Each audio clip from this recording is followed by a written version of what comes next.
Saludos, mis queridos amigos. No más mentiras. No más mentiras. Cuando yo era un cristiano ferviente que ejercía el ministerio del pastorado en una iglesia presbiteriana avivada, creía y enseñaba que los evangelios escritos en la Biblia, Mateo, Marcos, Lucas y Juan, eran relatos confeccionados por testigos directos, personas que habían vivido, comido y bebido junto a Jesucristo durante todo su ministerio. Por tanto, creía y enseñaba también que todo, absolutamente todo lo mostrado en estos 4 evangelios era historia pura, absolutamente fidedigna, en la que se debía confiar sin reserva alguna. Lo plasmado en el texto del Evangelio es, sin duda, la verdad cierta e indiscutible, pensaba yo muy inocentemente. Esa es también, y en realidad, la doctrina fundamental de la Iglesia cristiana. Es el soporte maestro que mantiene todo el edificio de la fe, ya que si los discípulos, algunos de ellos apóstoles, no fueron espectadores, testigos oculares de lo que escribieron, la historicidad de los textos evangélicos quedará en duda, y a eso le seguirá necesariamente que todo el edificio de la fe en Cristo se derrumbe con gran estrépito y vergüenza para los creyentes. Todo quedaría reducido a cuentos de viejas desdentadas recopilados, vaya usted a saber por quién y cuándo. ¿Qué credibilidad podrían tener los evangelios si sus textos no hubieran sido realizados por testigos directos? ¿Con qué autoridad se podría decir que lo escrito en el evangelio ocurrió verdaderamente? Para evitar esta hecatombe de la fe, la Iglesia cristiana se empeña en hacer creer a sus acólitos fervientes que los eventos expresados en los evangelios fueron acontecimientos total y plenamente históricos porque fueron confeccionados por testigos presenciales directos. Observad al predicador cristiano subido al púlpito leyendo cualquier porción del evangelio. Ved sus ojos medio en blanco, poseído como de una fuerza superior que lo controla. Escuchadlo con voz desgarrada de cura arrepentido asegurar a su borreguil audiencia que los escritos en los textos sacralizados del Evangelio está libre de error u omisión, porque asegurará autoritariamente que los milagros, parábolas, admoniciones y profecías fueron escritas por discípulos que estuvieron presentes en cuerpo y alma en el mismísimo centro de los acontecimientos. Los transmisores del mensaje divino convivieron con Jesús, sintieron en su ser las palabras del divino Maestro, todo en un compartir diario del pan y de la copa de vino con el Mesías eterno. Los evangelios son historia pura y verdadera, determina el profeta hablador. Todo ocurrió asimismo, como se nos relata en ellos, por testigos presenciales. Remachará el iluminado una y otra vez hasta que el clavo entre en las cabezas de ébano que lo escuchan.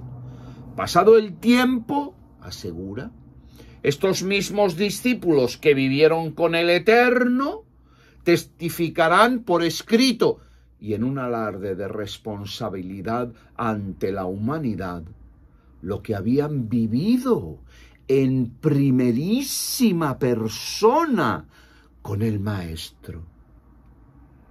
¿Acaso os atreveréis vosotros, gusanos, no hombres, Salmo 22:6, a dudar de lo escrito por el apóstol Juan o llamar al apóstol Mateo embustero?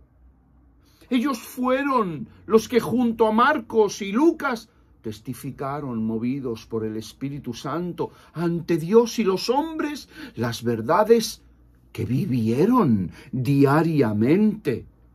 Oh almas adúlteras, inclinadas a pecar, como la pesa falsa a mentir. Si dudáis de la fidelidad, compromiso y veracidad de los apóstoles y discípulos que escribieron los evangelios, no tendréis parte ni suerte en el reino del Dios judío. Solo os quedará una horrenda expectativa de soledad y muerte, cociéndoos con papas y zanahorias en el puchero de fuego satánico para ser luego devorados como zancocho dominicano por demonios hambrientos. Así, de esa pérfida y absurda manera, en la somnolienta mente del cautivo auditorio eclesial se irá incrustando un relato en el que no hay fisuras de ningún tipo. Todo encajará como el agua en la sed o el frío en el hielo. Sin pudor alguno, la mente crédula, atemorizada por las amenazas, repetirá como un zombi tambaleante esta canción tan falsa como díscola. La fe cristiana no es una fe loca, ciega, absurda y mentirosa. No es algo prendido en el aire con alfileres invisibles, sino que tiene su base rocosa. El soporte material de la fe, valga la contradicción, es que los autores de los textos evangélicos fueron testigos directos de lo que escribieron. No os quepa ninguna duda sobre ello. Es ahí donde se apoya la roca de la fe. Esa es la cancioncilla ratonera e ilusoria que machaca el pensamiento crédulo hasta zombificarlo por completo. Por eso, queridos amigos, es que yo, como tantos y tantos crédulos, algunos de ellos concediéndonos la alegría de estar escuchándonos ahora, yo caminaba feliz por la vida, con la mente muerta, pero con una fe viva en las Escrituras santas, confiando en que ellas eran precisas y exactas obras de testigos presenciales que reflejaron la más genuina, pura y veraz historia. Pero qué mazazo recibí. Tendríais que haber visto la carita que se me puso varios años después, cuando, tras estudiar e investigar estos asuntos, me enteré de que ni Marcos ni Lucas vivieron nunca con Jesús. Es más, ni siquiera lo vieron. De ese mazazo la cabeza me retumbó como si la hubieran machacado con el martillo enano de Thor. Ninguno de estos dos autores bíblicos conoció a Jesús en persona, ni, por tanto, escuchó el mensaje de la boca del Maestro. Marcos fue un personaje oscuro del que casi no se tienen referencias y cuyo texto evangélico fue escrito unos 40 o 50 años después de muerto Jesús. Dicen los estudiosos de estos temas que el escritor de Marcos se copió de un texto anterior al que llaman el texto Q del alemán fuente, que no se sabe si existió este texto en realidad y mucho menos se sabe quién lo escribió.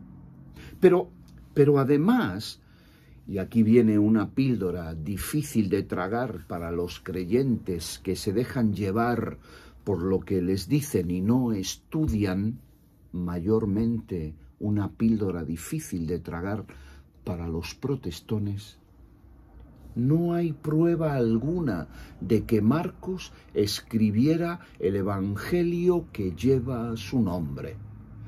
El texto se le adjudica a Marcos por tradición, es decir, por el interés de la costumbre, ya que no hay ninguna prueba en lo absoluto, ninguna prueba de ningún tipo que certifique que Marcos fue el autor del evangelio que lleva su nombre.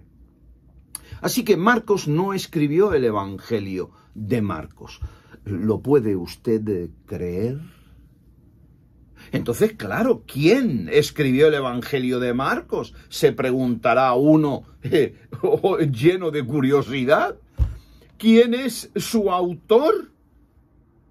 Querido amigo, no se sabe. No se tiene ni la más mínima o remota idea.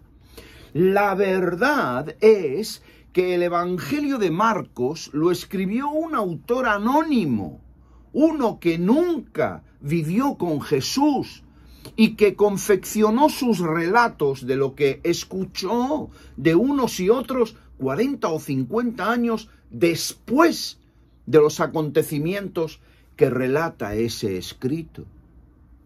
Por lo tanto, no solo la Biblia miente cuando indica que lo escrito en ella es el Evangelio según Marcos, sino que también la Iglesia cristiana miente al referirse a ese Evangelio sabiendo que Marcos no fue su autor.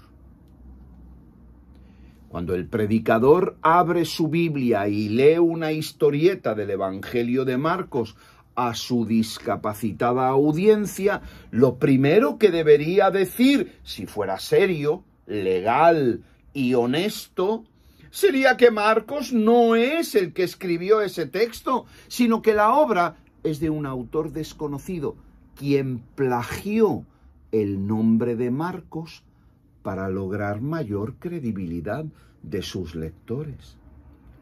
En pocas palabras, amigo, el evangelio atribuido a Marcos lo escribió un plagiador sin vergüenza. Eso es lo primero que debería decir el predicador cristiano para no seguir engañando a los crédulos zombis que le escuchan. Pero eso no es todo. Para mayor ignominia, resulta que el evangelio que lleva el nombre de Lucas tampoco fue escrito por Lucas, sino que también es la tradición la que adjudica la autoría de este texto a Lucas, el médico amado. Pero el verdadero autor de ese texto es desconocido. Además, Lucas tampoco vivió con Jesús, sino que confeccionó sus relatos escuchando y apuntando leyendas que oía aquí y allá, cuentos de caminos. Es decir, la transmisión boca a boca de relatos de aldeas 60 o 70 años después de los acontecimientos que relata. Queridos amigos, qué sorpresa aciaga se llevó mi fe al estudiar todos estos asuntos. Pero solo había empezado a darme cuenta del engaño. Había más y peor. Lo que dio el mazazo definitivo con el ya mencionado martillo enano de Thor a mi ya tambaleante fe fue constatar que los otros dos escritos que quedaban, Mateo y Juan, tampoco fueron escritos por aquellos apóstoles de Jesús, sino por autores desconocidos que se atribuyeron la autoría de los textos para así tener mayor credibilidad entre los años 70 y 110 después, es decir, de nuestra era. 60 o 70 años después de muerto Jesús. Los evangelios de Mateo y de Juan fueron también escritos por otro par de sinvergüenzas. En definitiva, no por los alegados apóstoles de Jesucristo. Queridos amigos, qué falta de honorabilidad. Pero Dios mío, ¿hasta dónde vamos a llegar? ¿Cuándo parará tanta oscura mentira? Ante esta revelación, uno se tiene que preguntar, ¿y qué hace la Iglesia cristiana al respecto? ¿Cuál es la respuesta de la cuna y baluarte de la verdad? Pues amigo, la Iglesia calla la mentira y sigue leyendo cada día los textos evangélicos ocultando o disimulando la verdad, sacando provecho de la ignorancia y manipulando la necesidad de aprobación y aceptación que tienen sus necesitados borregos, entre los cuales espero que usted no se encuentre. Pero si la susodicha Iglesia, que da lecciones de honradez y veracidad a todo el mundo, porque se cree a sí misma la luz del mundo y la sal de la tierra, si esa Iglesia fuera honesta y veraz consigo misma y con la gente, lo primero que se debería gritar desde los púlpitos y desde el Vaticano es que ninguno de los autores de los evangelios corresponde con sus nombres. Ninguno de los 4 escritores del evangelio vivieron, comieron, bebieron y compartieron con Jesús. Ni uno solo de ellos escuchó de la boca divina de Jesucito las enseñanzas que relataron. Todo es falso. Todo resulta en un invento macabro confeccionado para confundir y equivocar a las personas de buena voluntad que ni estudian ni investigan, sino que se hacen creyentes para sacar el mayor provecho en la vida. Lo cual, y entre nosotros, aplicando una porción mínima de la ley de causa y efecto, se podría concluir que, en realidad, nos teníamos bien merecido que nos engañaran por ser unos crédulos ignorantes y vagos. Es decir, que merecíamos haber sido víctimas del tocomocho cristianoide, es decir, el timo para idiotas de toda la vida. Pero aún así, yo no lo podía creer. Tantos años de confiar en que lo que yo leía en los evangelios fue cierto y veraz, historia pura. Todas las veces que consulté el evangelio de Mateo, Marcos, Lucas y Juan, imaginándome a sus autores compartiendo sus vidas con Jesús y dando luego testimonio eficaz y veraz de lo que vivieron. ¿Cómo me pude dejar engañar de esa torpe y vil manera?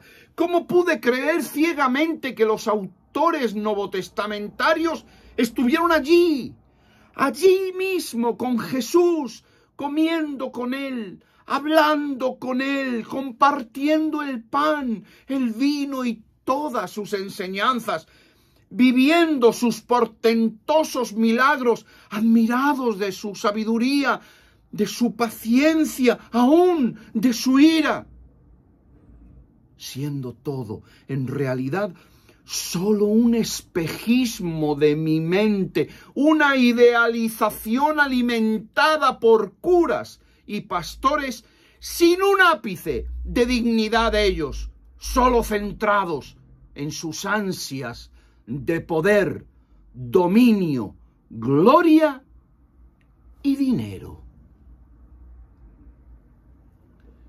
Os confieso, queridos y pacientes amigos, que todo el edificio mental que mi ilusión y mi ignorancia habían creado, toda mi confianza absurda, mi fe y mi seguridad, tan hábilmente creadas por mi necesidad y mi miedo, se vino abajo, dejándome totalmente inmóvil y cual esposa de Lot, con sabor a sal en la boca, lo cual fue extraordinariamente hermoso para mi vida. Pero yo me preguntaba, ¿cómo podría ahora yo, después de este desengaño, creer ciertos los milagros que se relatan en los evangelios? Si en realidad estos documentos son confeccionados o fueron confeccionados por truhanes mentirosos que falsificaron los nombres de los autores. ¿Cómo podría confiar en la veracidad del nacimiento virginal de Jesús? ¿O en las profecías que dicen que se cumplieron? ¿En las maravillas y prodigios que en esos textos mentirosos se mostraban? Si, oiga, vaya usted a saber quién los escribió y con qué motivaciones del demonio. Y lo peor aún, ¿qué credibilidad podría tener ahora el relato de la resurrección de Jesús de entre los muertos si todos y cada uno de los autores que relatan ese portento antifísico no fueron más que unos embusteros, embaucadores? Mi seguridad total en la resurrección de Jesús, apoyada plenamente en el testimonio de los escritores evangelísticos, quedó totalmente desfigurada, destruida por el amargo ácido de la verdad. Ahora mi espíritu entendía con una profundidad mayor aquella contundente frase paulina: si Jesús no resucitó, vana es nuestra fe. Seremos falsos testigos de Dios, los hombres más dignos de pena de la tierra. 1 Corintios 15. Ese fue el comienzo del fin de mi religiosidad cristiana. Me dolió tanto reconocer que en mi ansia de vivir y hacer el bien había sido captado por un poder malévolo, en el fondo, que usa la necesidad e ignorancia de las personas para luego hacer prosélitos obedientes, es decir, ovejas que pastan en un prado de mentiras con los ojos cerrados. Y ahí fue que comenzó mi lucha entre el miedo y el criterio. Pero tras mucha lucha, logré tirar el agua sucia y pestilente del baño, pero abrazar al bebé. Es decir, expulsé la religión mentirosa de un Cristo vivo a la cloaca, pero abracé la decencia, la honestidad y la verdad demostrable, porque ahí, en eso, no existe mentira. Así que mi llamamiento es al creyente cristiano, y entre ellos a los jóvenes especialmente. Investiga lo que te dicen en la iglesia, compara, estudia, contrasta, no te parcialices, Busca en autoridades que no sean eclesiales qué es lo que opinan sobre estos hechos. No inmovilices tu capacidad intelectual con dogmas estáticos. Analízalos. Ve al fondo de las cosas. Abre tu mente a la verdad, aunque ésta conmueva todos los cimientos que crees ciertos. Porque si lo haces así, lograrás un poder inmenso. Serás una persona muy difícil de engañar y por lo tanto muy difícil de manipular. Porque el bien nunca tiene miedo de la verdad que se puede comprobar, pero siempre, siempre huye pavorosamente de la mentira. Espero, por tanto, que te unas a mí y grites desde lo más profundo de tu espíritu: no más mentiras. Por favor, no nos engañéis más. No es necesario.